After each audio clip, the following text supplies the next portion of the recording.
Hello my friends, I'm Rich Larson and I'm the IRC Tire Guy. Today we'll be continuing our Endurocross specific skill breakdown. Of course, IRC and I will be present at every single round of Endurocross this year. Whether you're a fan or athlete, we want you guys to come over and say hi. We'll be in the pits with tires and tire service available from our friends at the Moto Station. I hope to see you guys there. Now today we are breaking down the dreaded tractor tires. This is a common obstacle we see in most rounds of the Endurocross series.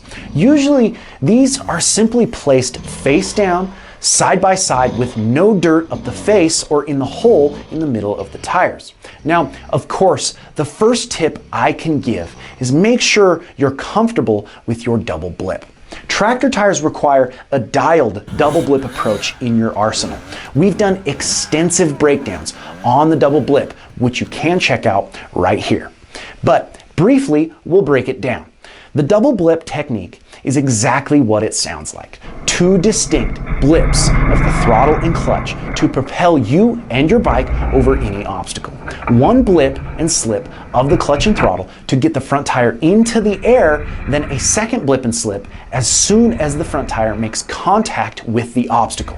Depending on the height of the obstacle, the second blip is usually heavier with RPMs and clutch to then load the flywheel and build up that kinetic energy within your engine to propel you over the obstacle with traction as soon as you release the clutch during your second blip.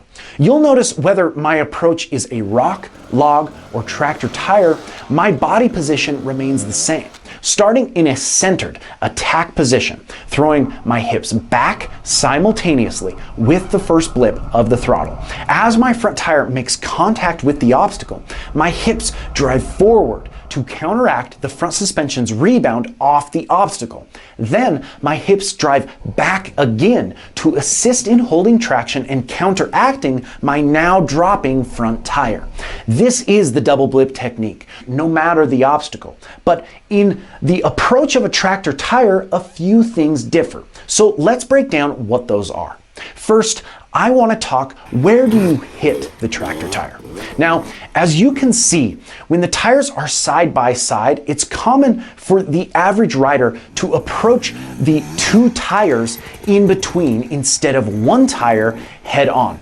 Because tires are round, most riders see the in-between or center of the two tires touching as the easiest point of approach. It seems like less tire, right? Well, this is incorrect and a lot of times a much more challenging approach. It feels counterintuitive, but the in-between of the two tires are the same height as approaching one tire dead center. In fact, when approaching one tire dead center, you don't have to worry about catching your foot pegs on each side of the gap or deflecting off the left or right side of the gap you're approaching. So I recommend a single tire centered approach. Now, because the tire is round, you have to adjust your angle to match the part of the tire you're hitting. Simply put, hit the tire straight and square. So approaching one tire centered and using the double blip technique is the proper method. But what about the rest of the obstacle? There are a few tips I can add to assist you in getting off the tractor tires. First, I want to mention less throttle is better, especially on this obstacle. Rubber on rubber is much more slick than most other obstacles. Even when the rubber is dry, it's very slick. Now, if the track is watered, extra caution should be taken when your tires are contacting the obstacle.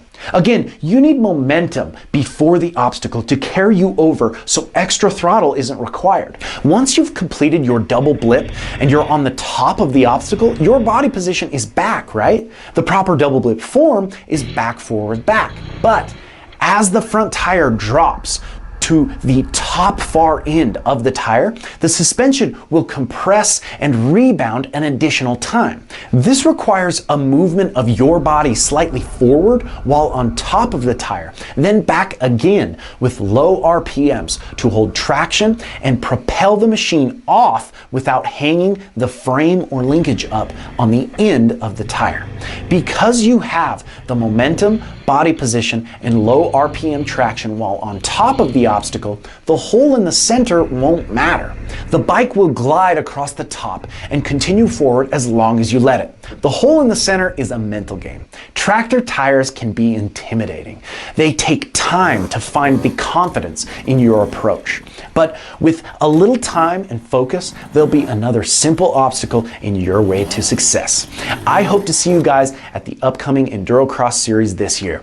We hope these techniques and tip breakdowns are helping you guys progress in your skills. If you're enjoying the channel, make sure to like, comment, and subscribe, as well as follow us on Instagram at IRC Moto and my personal Instagram page at RichLarson511. And until next time, keep shredding.